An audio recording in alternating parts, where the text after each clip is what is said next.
नमस्कार. आता आपण पाहत आहोत पंढरी महात्म्य अध्याय 32वा. त्याच्या आधी नेहमीप्रमाणे पांडुरंगाष्टकामधील शेवटचा श्लोक आहे. स्तवं पांडुरंगस्य वै पुण्यदं ये पठन्ते क्वचितेन भक्त्या च नित्यं भवाम्भोनिधी तेऽपि तित्वान्तकाले हरे लालयं शाश्वतं पाप्रवन्तीं स्तुती विठ्ठलाची सदा पुण्यदात्री मनापासुनी भक्तीने गीत गाती भवाब्धी तरोणी असे लोक जाती हरीच्या घरी पोचती जीवनांती. जे लोक पांडुरंगाची ही पुण्यदायक स्तुती नेहमी मनापासून आणि भक्तीने पठण करतात ते हा भवसागर तरुण अंतकाळी क्षीरस्वरूपी श्रीहरीच्या स्थानाला पोचतात. पंढरीनाथ महाराज की जय. श्री गणेशाय नमः. पद्मपुराणात आलेल्या श्री पांडुरंग महात्म्य या ग्रंथाचा कळसाध्याय वर्णन करताना कवी श्रीधर हे श्रोत्यांना असे सांगतात की श्री महादेव हे पार्वतीला या कलियुगामधील विठ्ठल अवताराची, त्याच्या पवित्र स्थानाची, तेथील महत्त्वपूर्ण तीर्थांची माहिती देतात. हाच त्या पांडुरंग महात्म्य या ग्रंथाचा मूळ विषय आहे. ते पुढे असे सांगतात की माझे सद्गुरू आणि पिता श्री ब्रह्मानंद स्वामी यांच्या आशीर्वादाने, प्रेरणेने आणि त्या पंढरीनाथाच्या इच्छा आणि कृपेने हे निवेदन आता शेवटच्या कळसाध्यायापर्यंत आलेले आहे. ही सद्गुरू आणि त्या ईश्वराचीच कृपा होय. असो, आता या शेवटच्या अध्यायात भगवान शिव पार्वतीस काय सांगतात ते आपण पाहूया. ते सांगतात, हे भवानी, पंढरी क्षेत्र ही भूलोकीची दक्षिण काशी आहे. या एका क्षेत्रातच काशी, गया आणि प्रयाग ही त्रिस्थळी यात्रा केल्याचे पुण्य लाभण्या इतकी या क्षेत्राची महती थोर आहे. ही पंढरी त्या विठुरायाची नगरी आहे. ते सावळे परब्रह्म इथे कटीवर कर ठेवून विटेवर उभे आहे. पंढरी क्षेत्र हे माझे शरीर असून ते यंत्राकार आहे. मीच जणू ते यंत्र असून माझ्या हृदय सिंहासनावरच ती आराध्य मूर्ती उभी आहे. विठ्ठल हाच माझा प्राण आहे. तो एक मोठा उदार दाता असून सर्व ब्रह्मांडीचे सौख्य हे त्याच्या पदाशी भक्त भाविकांना तेही काही गोष्टी न मागता प्राप्त होते. त्याचे दर्शन असे जे दुर्लभ आहे, तसेच ते दर्शन केल्यास अपार सुख देणारे आहे. हा विठ्ठल म्हणजे जणू कोणी अवघ्या त्रैलोक्याचे आणि व्याधी निवारण करणाऱ्या, भवतापाचे हरण करणारा असा महावैद्य आहे. म्हणजे तुमच्या आदी व्याधी, मानसिक व्याधी, काय त्रास आहे, सगळं काही तो विठ्ठल हा एक वैद्य आहे की त्याच्या दर्शनानेच तुमचं ते नष्ट होतं. पंचमहाभूतांनी झपाटलेल्या मायेच्या पाशात अडकलेले लोक माया मुक्ती करून घेण्यासाठी या देवाकडे धाव घेतात. हा विठ्ठल हेच एक मोठे महाभूत आहे. पंचमहाभूतापेक्षा मोठं महाभूत म्हणजे विठ्ठल आहे. या भूताने ज्यांना ज्यांना आपल्या नामरूपाचे वेड लाविले आहे ते सारे त्याला विविध नावाने हाका मारतात. या महाभूताने ज्यांना झपाटले आहे ते वाळवंटी देहभान विसरून नाचतात. याच्या दर्शनासाठी तासनतास महाद्वारी तिष्ठत उभे राहतात. कोणी टाळ वाजवतात, कोणी टाळ्या वाजवतात. प्रत्येक जण एका आगळ्या वेगळ्या प्रेमरसात डुंबलेला असतो. याच्या वेडापायी कोणी सर्वस्वाचे दान करतात. गेली अनेक युगे अनेकांना आपल्या प्रेमबंधनात त्याने बांधून घेतलेले आहे. जगातल्या इतर कोणत्याही भूतबाधेतून माणसाची सुटका होत नसेल, पण एकदा का ज्याला पंढरीच्या महाभूताचा दर्शनाची ओढ लागली, त्याच्या नामाचा लळा लागला, तर तो कधीही त्यापासून विभक्त होत नाही. म्हणजे इतर कुठल्या भूत जर लागलं भूतबाधा तर ती जाईल, पण ह्या महाभूतानं जर का एकदा पछाडलं तर मात्र तुमचं काही खरं नाही. तो कधी तुमच्यापासून तुम्हाला सोडतच नाही, तो तुम्हाला वेगळंच करत नाही, होऊच देत नाही. तो विभक्त नाही, तोच खरा भक्त ठरत असतो. याचे वेड म्हणजे जन्म मरणाची तुटी याचे वेड म्हणजे जीवाशिवाचे ऐक्य, याचे वेड म्हणजेच मितूपणाची बोळवण होय. ही पंढरी नगरी म्हणजेच भूलोकीचे प्रतिवैकुंठ असून इथे भक्त, भाविक, संत, साधू हे सर्व दर आषाढी कार्तिकीला मोठ्या भक्तिभावाने आणि मोठ्या प्रमाणावर या देवाच्या दर्शनासाठी इथे येतात. चंद्रभागेचे स्नान करतात. दिंड्या पताकाच्या गजरात इथे नाचतात, गातात आणि त्या सावळ्या श्रीहरीच्या दर्शनाने सुखावतात. इथे मोठा भक्ती कल्लोळ चालतो. ही संतांची माहेर नगरी आहे. ही नगरी आणि या नगरीचा हा नायक हे दोघेही धन्य आहेत. त्यांचा महिमा सांगण्यात 4 वेद, 6 शास्त्र, 18 पुराणे ही देखील कमी पडतील. श्रीधर कवी श्रोत्यांना म्हणतात, बाबांनो, माझ्या सद्गुरूच्या कृपा प्रसादाने मूळ संस्कृत भाषेत असलेली पद्मपुराणाची संमत कथा या ग्रंथाच्या एकूण 32 अध्यायातून मी निवेदन केले आहे. आता या ग्रंथाची फलश्रुती तुम्हास सांगून त्याची समाप्ती करतो. ते म्हणतात, पद्मपुराणाला संमत असलेले हे श्री पांडुरंग महात्म्य जे कोणी भक्तिभावनेने पठण किंवा श्रवण करतात त्यांचे सर्व दोष दूर होतात. या ग्रंथाच्या एका आवर्तनाने या क्षेत्रीच्या एका यात्रेचे पुण्य पदरी पडते. 10 आवर्तनांनी पठण श्रवण करत्यास ज्ञान, बुद्धी, धन, संपत्ती, संतती, भक्ती आणि मुक्ती सारं काही मिळतं. त्या घरात हा ग्रंथ संग्रहित करून ठेवला जातो, त्याचे भक्तिभावाने पठण चालते, त्या घरात कधी भूत, प्रेत, पिशाच बाधा राहत नाही. येथील नाना रोगांचे उच्चाटन होऊन उपासकास आरोग्याची, धनसंपत्तीची, संततीची प्राप्ती होते. या ग्रंथाचे पठण करणारा जीव शेवटी त्या पांडुरंग कृपेने भवसागर पार करून तरून जातो. त्याच्या मनुष्य जन्माचे सार्थक होऊन तो जन्म मृत्यूच्या फेऱ्यातून सुटतो. त्यास मोक्ष सुखाची प्राप्ती होते. कवी श्रीधर म्हणतात, मला अतिप्रिय असणारी आणि पूर्वी गुप्त असणारी ही कथा तुम्हा भक्त भाविकांसाठी मी मोठ्या आदराने या ग्रंथात निवेदन केलेली आहे. इति श्री पांडुरंग महात्म्य संपूर्ण. श्री गणेशाय नमः. शिवेसी म्हणे शंकर, पाटण क्षेत्र पंढरपूर, भक्त कैवारी मनोहर, विटेवरी उभा जेते, ते निष्कलंक ब्रह्म निर्गुण, जे पूर्ण ब्रह्म सनातन, जे सच्चिदानंद घन, अगोचर पूर्ण इंद्रिया.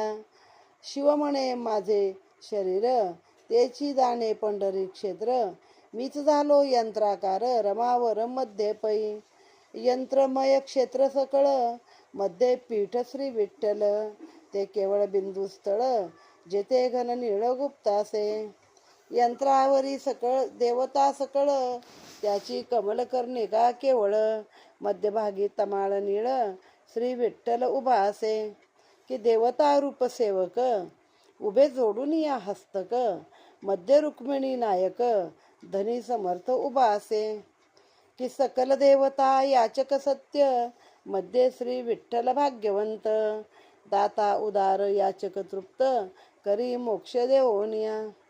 सकळ देव रोगे व्यापिले, मग या वैद्यासी शरण गेले, त्याचे मुख जो देखिले, उठून पळाले सर्व रोग,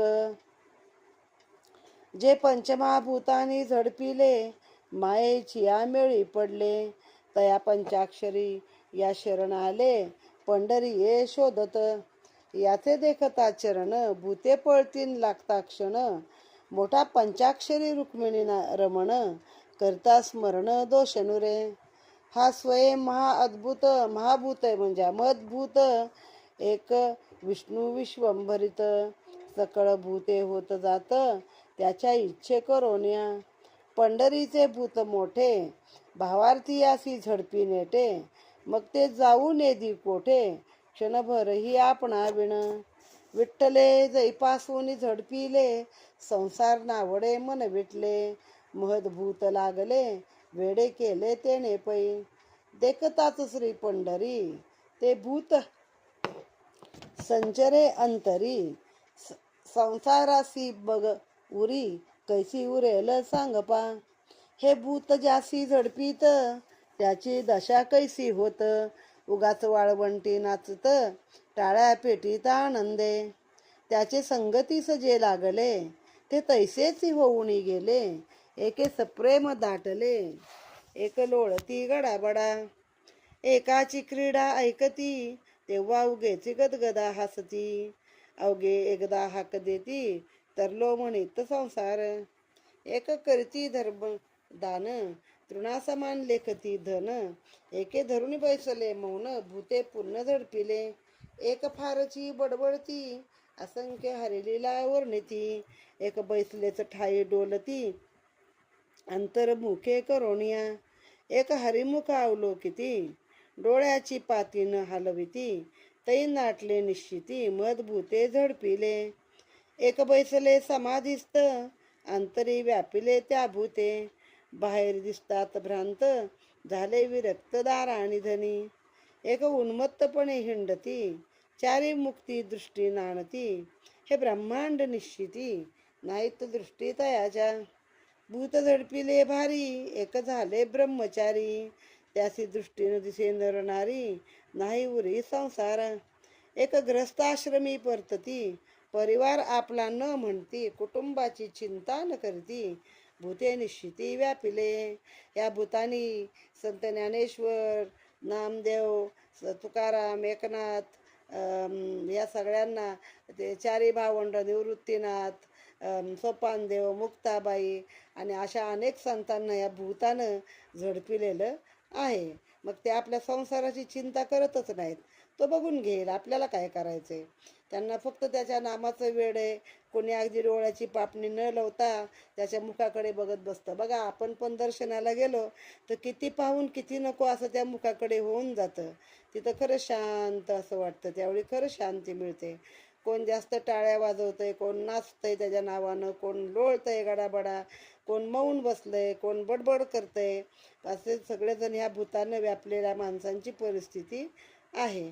त्यांना संसाराची आठवण नाही, आपल्या देहाची आठवण नाही, कशाचीच काय त्यांना आठवण नाही आहे. एक गृहस्थ आश्रमी वर्तती परिवार आपला न म्हणती. कुटुंबाची चिंता न करती भूते व्यापिली निश्चित. एक घरदार टाकून वानप्रस्थ सेविले वन. विसरले अभिमान नाही आठवण देहाची. एकी संसारासी आगी लावून कामक्रोध मद जाळून. मंद दंभ अहंकार मत्सर गाळून पूर्ण झाले संन्यासी. आपले षड्रिपू आहेत ना, काम क्रोध मद मत्सर दंभ आणि अहंकार. एक दंडकमंडलू वस्त्रे टाकून झाले दिगंबर. तरुतळी वासकर पात्र आपपर्ण नदी. म्हणजे तेच भांडे हातात घेऊन एखाद्या झाडाखाली आपले बसलेले आहेत. आपलं कोण परक कोण असं काही त्यांना वाटत नाहीये. इंद्रिये वर्तती निज व्यापारी परिते नाहीत देहावरी. कर्मा केली होरी काही उरी न ठेवती. सृष्टी झाली किंवा नाही हे समूळ नेणती काही. भूते व्यापिले सर्वही आठव ही नुरेची. ऐसे हे पंढरीचे भूत येणे भूताचा केला घात. मैदाचे लक्षण समजत या परी ते ऐका. जे बोळे भावार्थी भेटे त्या स्थळी बहुत नेटे. हिंडे भक्तीची पेटे हाती फासे घेऊनी. प्रेमाचा फासा घालूनी जीवे मारी मोहुनी. वासना पिसवितेच क्षणी नेली हिरोनी मैदे येणे पै. म्हणजे हा मैद आहे. हा एक प्रकारचा मैद म्हणजे काय, चोर किंवा जे जंगलात अचानक गोड बोलून पकडतात आणि जीव घेतात त्यांना खरं मैद म्हणतात. आता ह्याला का मैद म्हणलंय तर हा म्हणला एकदा का भोळे भाबडे माणसं या पंढरपूरला आली की त्यांना काय करतो हा तर भक्तीचे फासे घेतो हातामध्ये. भक्तीचा फास घेतो आणि पेटेला हिंडत असतो आणि प्रेमाचा फासा त्यांना लावतो, मोहून टाकतो त्यांना आणि त्यांना काही सोडतच नाही. त्यांची सगळी वासना बिसना मारूनच टाकतो असं सांगितलंय. संचिताचा वाढवा होत तोही नेला पाहता पाहता. देहबुद्धीचे कोले तत्वता क्षण न लागता पैनेले. तोही नेला पाहता पाहता देहबुद्धीचे कोले तत्वता क्षण न लागता पैनेले. भक्त भाग्यवंत बहुत त्याने बुडविले निर्जनात. पुन्हा जन्मासी न येत ऐसा करीत मैद हा. अनंत जन्मीचे पुण्य बहुत तयाचे कवेत सापडत. कटी ठेवून या हात पाळती घेत मैद हा. जितके घेता याची भेटी तितके जपत घालावया पोटी. बळी बळकट जगजेटी भीमा तटी उभा असे. ऐक पार्वती सावधाना मुख्य जे का बिंदुस्थान. ते अनादि माझे देवार्चन मीच त्या स्थळी ठेविले. माझे स्वरूप क्षेत्र जाण मम हृदय ते बिंदुस्थान. तोची कटी कर ठेवून क्षेत्रा माझी उभा असे. तोच उभा लक्ष्मी जवळी तोची पुंडलिकासी न्याहाळी. त्रैलोक्यभरी वनमाळी सर्वास्थळी व्यापला. तोची वेणुनादी श्रीपती त्यासी गवळणी उकळी बांधती. तोची जावणी मथुरे प्रती कंस चाणुरे मर्दिले. सांदीपना घरी विद्याभ्यास तोच करी ऋषिकेश. मथुरा कर निवास द्वारकेसी तो गेला. त्याने चिरमारुसविली दिंडीरवनासी पाठविली. समजावया ते वेळी आपण वनमाळी येथे आला. कर्णी रुक्मिणीचे मीस तोची क्षेत्री ऋषिकेश. पावया पुंडलिकास उभा तिष्ठत अद्यापी. श्रीधर म्हणे माझा पिता ब्रह्मानंद भयत्राता. त्याचे कृपेने या ग्रंथा समाप्तीस पावविले. जो भीमातिरी दिगंबर तोची हा आदि पुरुष निर्धार. आनंद संप्रदाय सुंदर मुळीहुनी वाढला. जो क्षीरसागर निवासी महाविष्णू म्हणती त्यासी. आदिगुरु निश्चयसी संप्रदायासी मूळपै. नाभिकमळी उपजला विधी तो भगवंते उपदेशिला आदी. ते ज्ञान अत्रेस त्रिशुद्धी ब्रह्मदेवे दिदले. त्याची पोटी पूर्ण अवतार झाला दत्तात्रय दिगंबर. अत्रेने ज्ञान समग्र दत्तात्रयी ठेविले. दत्तात्रयाचे ज्ञान दिदले सदानंदा लागून. तेच रामानंदी संपूर्ण निज ज्ञान बिंबविले. तेथून झाला अमलानंद तेथून गंभीरानंद प्रसिद्ध. तेथून सहजानंद विशारद. मूळ ज्ञान प्राप्त झाले त्याची मूळ ज्ञान प्राप्त झाले. तेथून पूर्णानंद साचार त्या पासाव दत्तानंद ईश्वर. त्याचे पोटी ब्रह्मानंद अवतार स्वामी माझा अवतरला. जे मुळी ब्रह्मयास ज्ञान उपदेशले तेच येथवरी चालताले. म्हणजे विष्णूने जे ब्रह्म्याला ज्ञान दिलं ते या लेखकाच्या कुळीमध्ये इतके मागचे जे लोक झाले आहेत प्रत्येक जण भक्त आहे आणि त्यांच्यापासून ते ज्ञान पुढे पुढे पुढे करत या लेखकापर्यंत आलेलं आहे श्रीधर स्वामींपर्यंत. जे मुळी ब्रह्मयास ज्ञान उपदेशले तेच येथेवरी चालताले. ते ब्रह्मानंदे दिदले आत्मज्ञान पूर्ण जे. 32 अध्यायापर्यंत पांडुरंग महात्म्य ग्रंथ. येथून संपला सत्य श्रीधर म्हणे श्रोतया. 32 अध्याय ग्रंथ तत्वता. प्रीती पाव पंढरीनाथा ग्रंथ स्वरूपे तत्वता. पांडुरंगा आपण शिवे पार्वतीस सांगितले त्याची नारदाने शेषास सांगितले. त्याची सुते बोलले शौनकाधिका प्रती. हा ग्रंथ करता श्रवण सकळ दोष संवारण. एका आवर्तने करून एक यात्रेचे पुण्य घडे. शत आवर्तने करती त्यासी होय पुत्र संतती. हा ग्रंथ जे ग्रही संग्रहिती दारिद्र्य निश्चित तेथे नाही. हा घरी असता ग्रंथ भूतप्रेतन बाधी सत्य. महारोग्न बाधी निश्चित शतावर्तने करोनिया. हा ग्रंथ करता श्रवण पांडुरंग येऊनी आपण. त्याचे फेडील ऋण आवडी धरुणी ऐकता. 10 दिवस तत्वता नित्य त्रिकाळ पडता. तरी पांडुरंग कैवल्य दाता सर्व संकटे हरिल. ब्रह्मानंदे श्रीधर म्हणे या ग्रंथी भाव ठेविणे. उठेल भव दुःखाचे धरणे सत्य सत्य त्रिवाचा. इति श्री पद्मपुराणे पांडुरंग महात्म्य फलश्रुती वर्णन नाम 23 अध्याय समाप्तः संपूर्णम. श्रीकृष्णार्पणमस्तु. बोला पुंडलिक वरदा हरी विठ्ठल. श्री ज्ञानदेव तुकाराम पंढरीनाथ महाराज की जय. अशा रीतीने हे पंढरी महात्म्य आता संपलेलं आहे.